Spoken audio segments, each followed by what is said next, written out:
अब redeemable preference shares किसे कहते हैं या इरिडीमेबल प्रेफरेंस शेयर्स किसे कहते हैं और इसका बेसिक अर्निंग पर शेयर की कैलकुलेशन में क्या इंपैक्ट होगा, इसको डिस्कस करने के लिए हम एक एग्जांपल से कवर करते हैं। फॉर एग्जांपल कि 3 दोस्त है, मिस्टर ए, मिस्टर बी और मिस्टर सी। मिस्टर ए और मिस्टर बी के जहन में एक बिजनेस आइडिया आता है और ये दोनों रिस्क टेकर हैं और रिस्क लेते हुए ये एक कंपनी, एक बिजनेस स्टार्ट करने का सोचता है। लेकिन रिस्क तो लेना चाहते हैं लेकिन इनके पास सफिशिएंट फंड्स अवेलेबल नहीं है। इनका जो तीसरा दोस्त है ना मिस्टर सी, ये एक डरपोक दोस्त है, ये एक रिस्क अवर्स दोस्त है, यानी कि रिस्क नहीं लेना चाहता, सेफ खेलना चाहता है, सेफ इन्वेस्टमेंट करना चाहता है, रिस्क नहीं लेना चाहता। अब ए और बी ने सोचा कि हम एक बिजनेस स्टार्ट करते हैं और एक कंपनी स्टार्ट करते हैं और हमारे पास फंड्स नहीं है तो हम मिस्टर सी को भी अपने साथ इन्वॉल्व कर लेते हैं, उसे भी अपनी कंपनी का शेयर होल्डर बना लेते हैं और एक बिजनेस स्टार्ट करने लग जाते हैं। तो ए और बी पहुंचे मिस्टर सी के पास, उनसे ये बिजनेस आइडिया कम्युनिकेट किया और उनसे कहा कि आप भी हमारे बिजनेस में, आप भी हमारी कंपनी में शेयर होल्डर बन जाओ। लेकिन मिस्टर सी का मिजाज क्या था, वो डरपोक बंदा है, वो रिस्क अवर्स बंदा है, वो हर चीज में नेगेटिविटी क्रिएट करता है। तो यहां भी उसने रोना शुरू कर दिया कि यार आपके बिजनेस में इन्वेस्ट किया तो नुकसान हो जाएगा तो कौन बर्दाश्त करेगा, आपके बिजनेस में इन्वेस्ट किया तो बिजनेस डूब गया तो क्या होगा। तो वहां पे सी ने बहुत सारा नेगेटिविटी क्रिएट करना शुरू कर दे। अब मिस्टर ए और मिस्टर बी मिस्टर सी की बात से परेशान होकर उसे कहते हैं कि चले आप एक काम करें, हमारी कंपनी में इन्वेस्ट करें और हमारी कंपनी के प्रेफरेंस शेयर होल्डर बन जाएं। प्रेफरेंस शेयर होल्डर बनने से क्या होगा सर, प्रेफरेंस शेयर होल्डर बनने से यह होगा कि मिस्टर सी को हर साल एक डिविडेंड लाजमी दिया जा रहा होगा।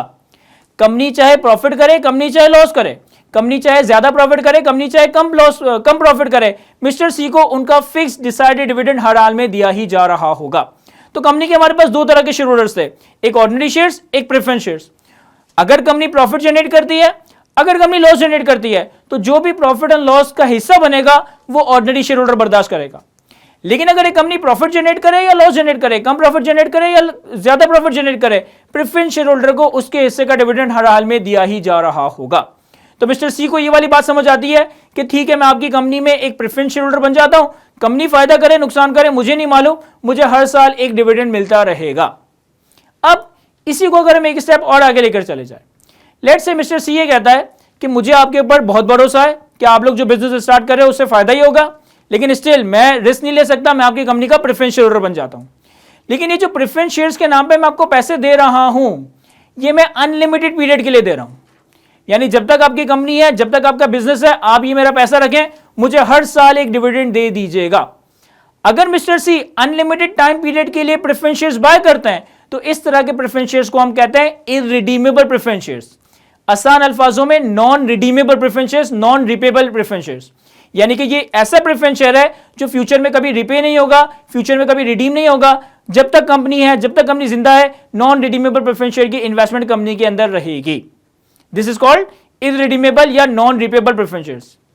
इसी के अगेंस्ट अगर मिस्टर सी ये कहता है कि मुझे आप पे भरोसा तो है, मैं आपके बिजनेस में इन्वेस्ट कर देता हूं, लेकिन सिर्फ 5 सालों के लिए, लेकिन सिर्फ 3 सालों के लिए, लेकिन सिर्फ 10 सालों के लिए, जब भी 5 साल, 3 साल या 10 साल पूरे हो जाएंगे आप मेरे पैसे मुझे वापस कर दीजिएगा, मैं आपकी कंपनी से एग्जिट ले लूंगा।